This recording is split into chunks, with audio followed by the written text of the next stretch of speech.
Hello my strangelings and welcome to tonight's video, the final part of the Annabelle case. We last left off with Father Daniel calling Lorraine and asking her why she told him to be careful driving, and she told him about him going like his car going out of control, and he told her that she was correct, that he almost died. But so now let's continue.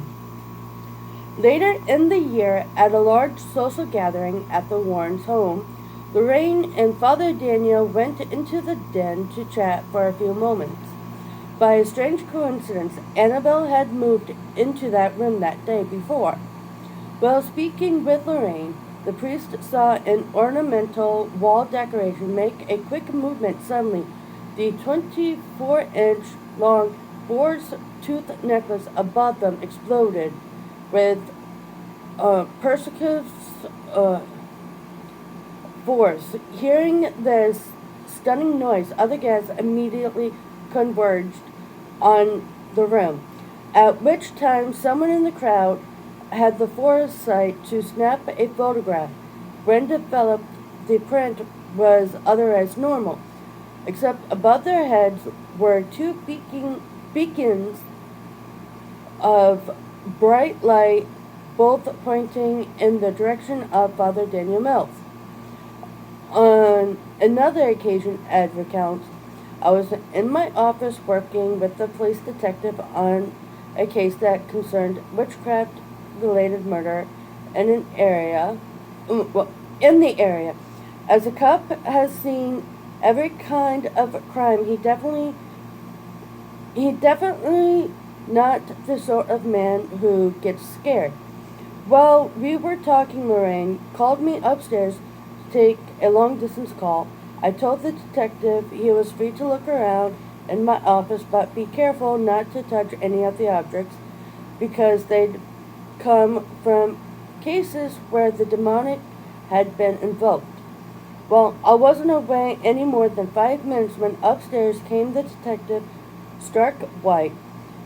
When I asked him what had happened, he refused to tell me. Ed remembers breaking into a grin. He just kept mumbling, the rag doll, is real. He was talking about Annabelle, of course. That little doll made a believer out of him.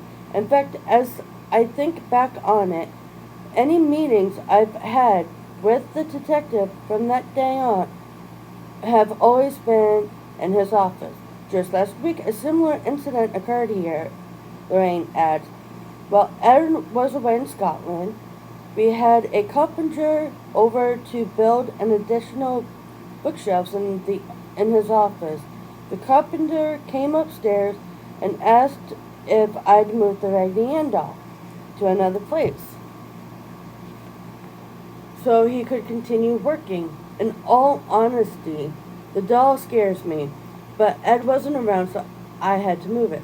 The profane objects like the Annabelle doll have their own aura. When you touch them, your human aura mingles with theirs. This change immediately attracts spirits. It's almost like setting off a fire alarm. Therefore, protection, I bless myself with holy water, then bless the doll with holy water in the sign of the cross.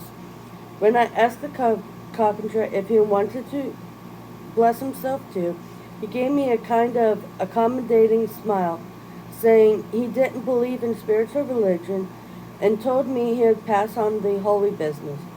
Now, our tabby cat, Maurice, had been laying around in Ed's office as she always does. Just as soon as I picked up Annabelle to move her across the room, Maurice's hair raised up and she began to screech in pain terror.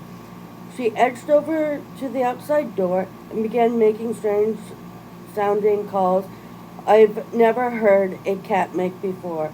Maurice couldn't stop until I opened the office door and let her out in the sunlight. The carpenter watched all this in amazement. Then, without saying a word, he reached over, took the holy water bottle from my hand, she says, smiling openly, and promptly blessed himself with it. Like I say, when we're doing field work, I never met an atheist in a haunted house. It's difficult for people to accept the existence of something they've been conditioned not to believe in, Ed asserts.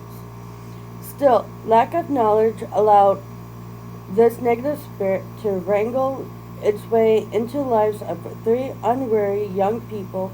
Had they known such sinister spirits exist, then it's quite likely that today young men would not have been physically struck with the mark of the beast. Many nevertheless contend that the notion of spirits is irrational or unfounded. They say the phenomena is still an illusion or a hallucination, or that it doesn't exist at all.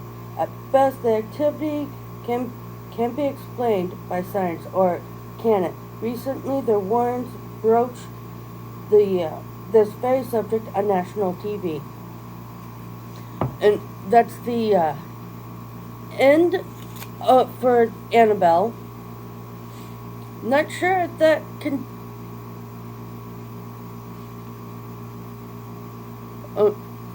I'm pretty sure that is the end of it all for the Annabelle doll. And that's their take on Annabelle. So, that's it for tonight's video. I'll see you guys in Friday's video. Good night, my strangelings.